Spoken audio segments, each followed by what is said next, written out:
Karibu Tan Business Channel Online Television, mahala ambapo biashara yako inapata mwelekeo. Kila siku ya Jumatatu tuna kipindi cha Business Development. Siku ya Jumanne tuna kipindi cha Business Investments.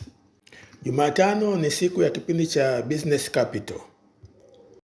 Alhamisi ni kipindi cha Financial Management.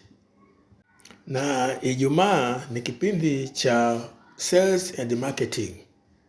Hivi ni vipindi vya dakika 20 hadi 25 kwa lugha ya Kiswahili, ambavyo vinavyokupa mbinu za kukuza biashara yako. Subscribe kwa kubonyeza hiyo kengele.